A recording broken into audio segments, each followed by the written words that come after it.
My brave one, the information you have been given on your circumstances is not the last word. What you have observed with your eyes, calculated using your reasoning, and deduced from the evidence in front of you is not the whole picture. There is a part of your tale that is yet hidden, a chapter that is being written. What appears to be the end of the road is actually a curve in the road as you stand here, worn out from the chapter you have been living. And I have something in my hands that you have been waiting for longer than you can recall, and I am waiting for you at that bend.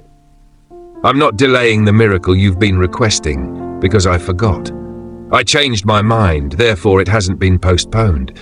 I found a reason to reevaluate your case. It is not withheld. Your long-awaited miracle is beginning to take shape. It's not an easy task to get the miracle you require. I take something from the shelf and give it to you in its original condition. The miracle that will truly help you. The one who will change your life's underlying soil so that what sprouts from it may last, rather than just solving the current issue. Preparation is necessary for that miracle. Additionally, the preparation is part of what you have been going through this season. Not everything. In ways that I did not create and do not celebrate. Some of it is quite difficult.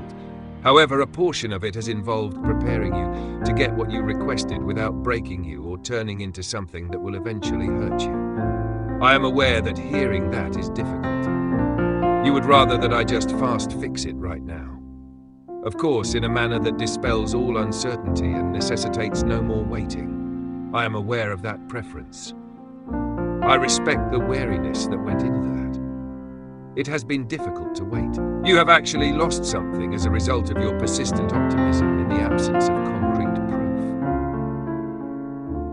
There were times when you were on the verge of giving up. There were times when waiting went too far and started to feel like abandonment. There were times when my silence felt more like absence than serenity, less like mystery than the silent affirmation of your greatest fear. That you were requesting something that would never be fulfilled. Those were genuine moments. They were genuinely afraid. However, they were inaccurate. It wasn't my absence that caused the silence you felt.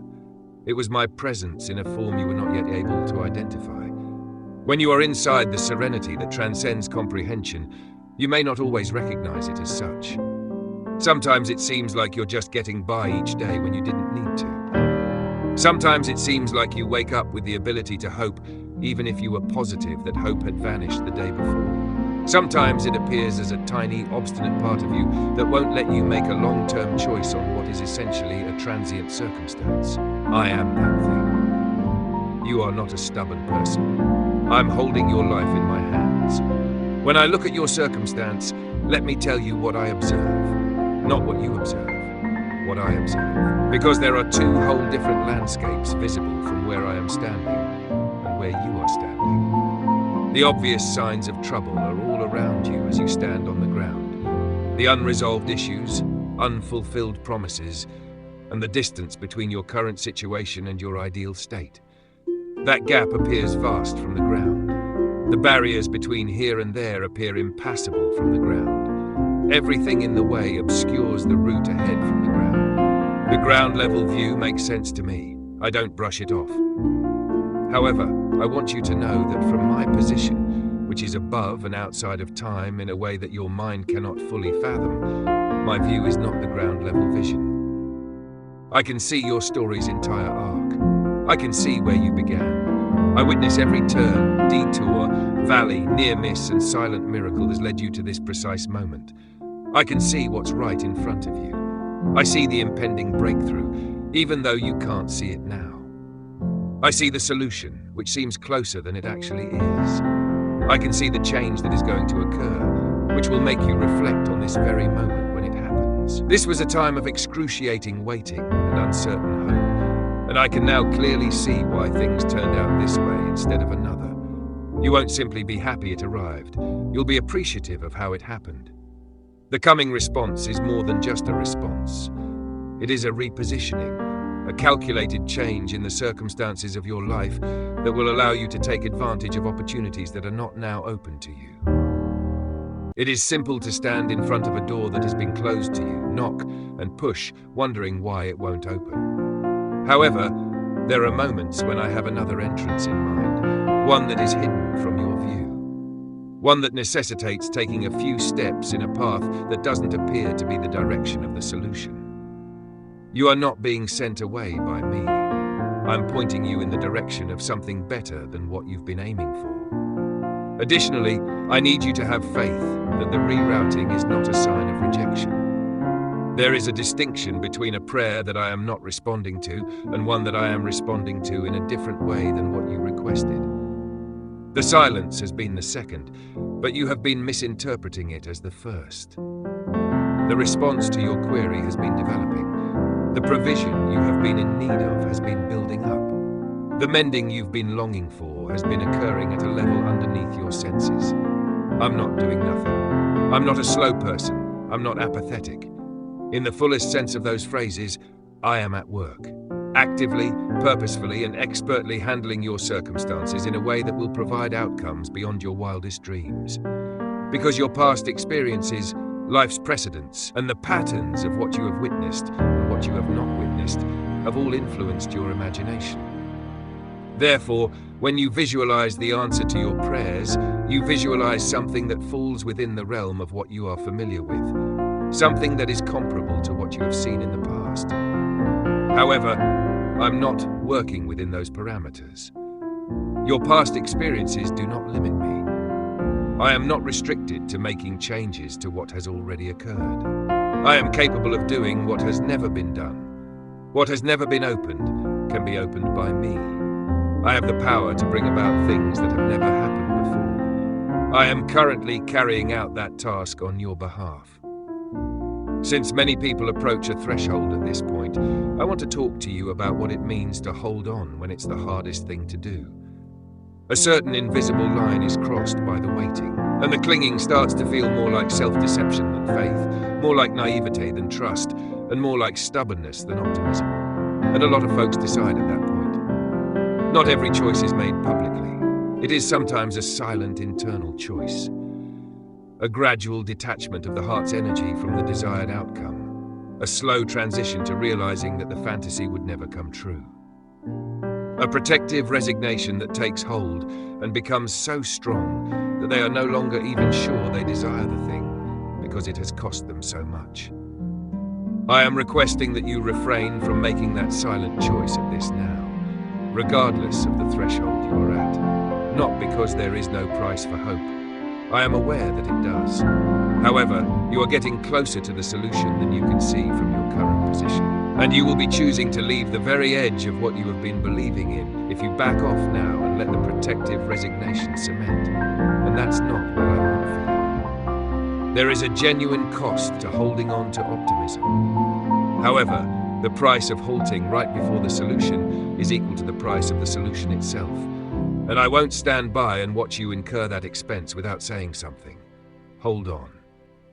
Not with clenched teeth, not with sheer determination that wears you out and makes you fragile.